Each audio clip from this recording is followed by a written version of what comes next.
그동안 조국 혁신당, 조국 대표 측이 줄기차게 언급했던 게 있습니다. 바로 지민 비조.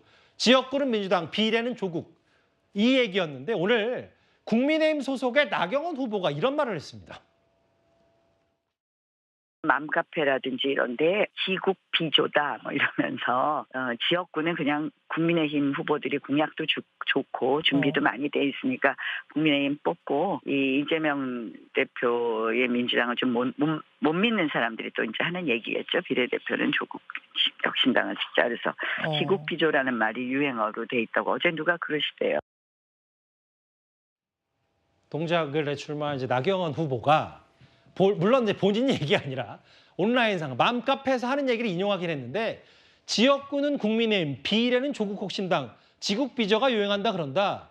이 말을 김준욱 대표는 어떻게 들으셨어요? 전 두 가지로 해석할 수 있을 것 같아요. 예. 첫 번째는 지금 민주당하고 조국 혁신당이 내건 슬로건이 사실상 같습니다. 예. 정권 심판론 아닙니까? 이걸 심판하는데 갑자기 민주당이 그 싫다고 조국 혁신당만 비례해서 지지한다? 이건 좀 말이 좀 안 되는 것 같고요. 또 하나는 지금 위성 정당을 만들고 있는데 그 국민의 미래나 또는 뭐 그 지금 민주당에서 만든 위성 정당도 사실 국민들한테 대중적인 인기도가 떨어지고 주목도가 없는 것도 사실이거든요. 예. 사실 저만큼 현장에서 느끼는 나경원 후보가 현장에서 느끼는 조국 혁신당의 체감도가 거의 돌풍에 가깝게 느껴지지 않았을까. 그래서 아마도 국민의힘의 지역구에 출마하신 분들 입장에서 볼 땐 지역구는 국민의힘을 주시되 비례대표까지도 조국 혁신당으로 가는 국민의힘 지지자가 있는 거 아니냐라는 걸 무의적으로 말씀하신 게 아닌가라는 생각이 드네요. 물론 나경원 후보가 전쟁 달기 뭐 여러 가지 얘기를 하면서 야당이 압승하면 나라가 끔찍해질 거라라는 걸 덧붙이긴 했는데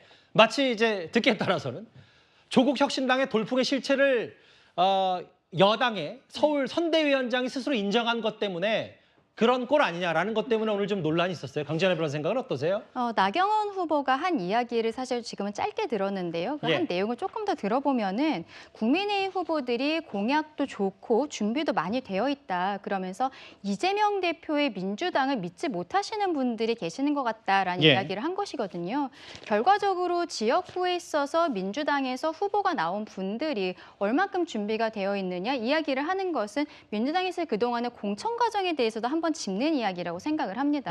최근에 문제가 되고 있는 뭐 양문석 후보, 김준혁 후보 뭐 이런 분들이 아무래도 다 친명계로 분류가 되어 있던 인사들이었고 비명계 인사들은 이유를 알 수 없이 하위 10%, 20% 받으면서 이제 컷오프가 되지 않았습니까? 사실 지금 나경원 후보의 지역구도 원래는 이수진 현역 의원이죠. 이수진 의원이 지난 총선에서 21대 총선에서 7%포인트 차로 나경원 후보를 이기고서 당선이 됐는데 아무런 이유를 알 수 없이 지금 이수진 의원을 컷오프 시키고 류사명 후보를 공천을 해줬잖아요. 민주당 내부에서는 이유가 있겠죠. 일단 말씀하시죠. 네네. 그러니까 국민들은 알 수가 없는 부분인데 알겠습니다. 그런데 그러한 부분들이 사실 동작의 지역구 그 유권자들이 보기에도 갑작스럽고 그렇다면 알겠습니다. 류사명 후보가 얼마나 준비가 되어 있는가 그런 부분을 짚어서 이야기한 것으로 보입니다. 그 각 당의 비례 위성 정당들 특히 조국 혁신당 빼고는 막 이렇게 저렇게 일단 두 자릿수 이석에 예상하고 있는데 이 비례대표는